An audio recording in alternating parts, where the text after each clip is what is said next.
Alright, well, this is my first video blog. Today's date is January 29th, 2011. This is for Fundamentals of Conducting with Dr. Frank Abrahams at Westminster Choir College of Rider University in Princeton, New Jersey. I'm experimenting with this format. I've never really recorded myself before.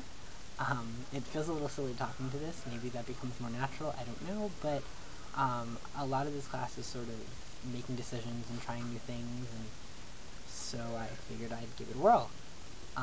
Whether or not I stick with the format is clearly to be determined, but I mean, we'll see. The purpose of this blog is to record sort of my progress as a conductor.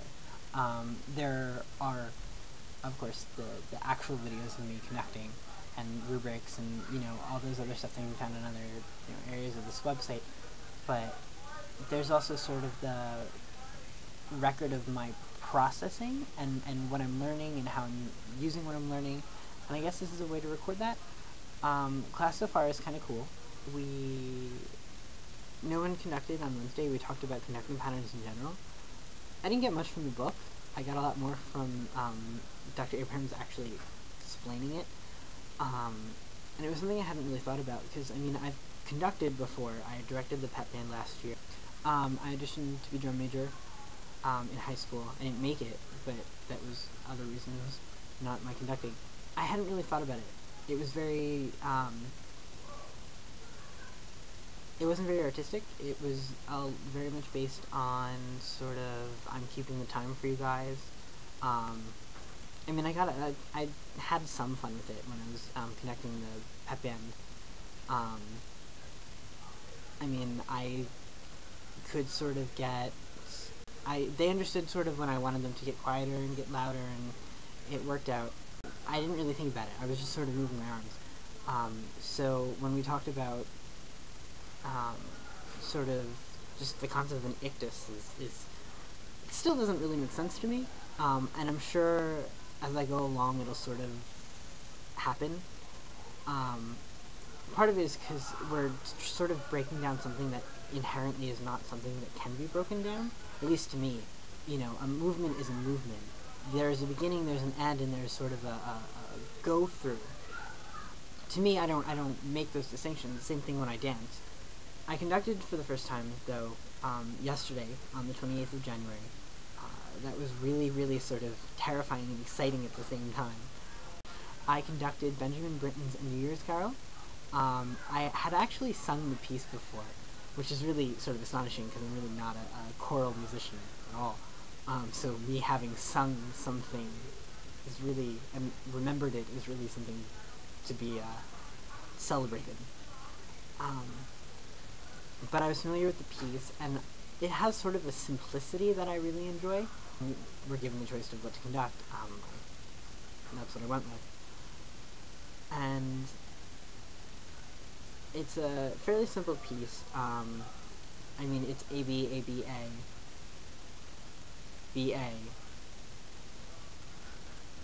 Maybe it's just A, B, A, B, A, B. That's probably closer to what's going on there. At least in terms of the lyrics, or general arrangement, if you don't want to get too technical. But each section sort of has its own character, based on the lyrics and based on the markings. And so when I was sitting down to sort of prepare it, the first thing I really did was to come up with sort of an overall concept to it, to what I wanted the piece to be. And I had this whole image of there was a village and a festival, and, everyone was talking about, what their feelings were for the new year, and the community was kind of coming around them to support them. But there was also the concept that it didn't necessarily have to be New Year's like we celebrate it. New Year's Eve, New Year's Day on December 31st and January 1st. To me it seemed more like sort of a beginning of spring, new life, new birth, not just calendar year, but spiritual, seasonal, that kind of thing.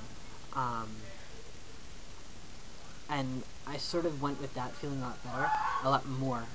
I like that feeling a lot better and went with it more. The choir seemed to really understand what I was trying to get across, so I was really proud of that. There were two really big problems that I had, or I guess three. One of which seemed to be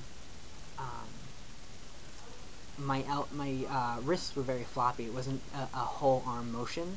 And Dr. Abrahams told me that when we did move to baton, that would actually not hurt at all, which is great, but right now I do need to learn to do that. And it was something I sort of knew would be an issue. When I was practicing in front of a friend, she sort of told me to not get too floppy, and I tried, when I was practicing, it sort of worked itself out, but once you're on the spot, it's kind of like, oh no, what am I doing? And again, I'm sure that awareness of, the whole thing will happen in time. Right now, it was, first time, it was sort of just, let's, do it. But that was something I sort of recognized having been an issue. Second was sort of my eye contact with the choir.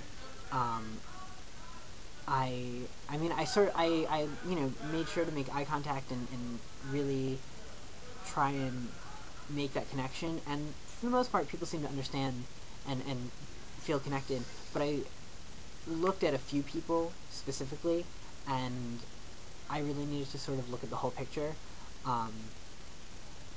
And the other thing was really, there was this one section I kept extending. If you listen to that video, you can hear it. And you can see my hands sort of, adjust for that. And that was sort of, I needed to really work with my accompanist a little bit better. But I've never worked with an accompanist before. So that's sort of something I will definitely improve upon. But for the most part, the choir seemed, I definitely communicated what I wanted, and the choir really picked up on that, and I was really happy about that. I'm a dancer, so I definitely have experience communicating that verbally. I think it was a really, really good first try, and I was really proud of what I did. So I definitely have to work on practicing the piano parts to music so I can play for other people and sort of trade off. But for the most part, I think this is a really good start to the semester. So, I will update next week with where I think I've gone.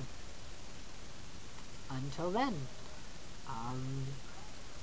bye.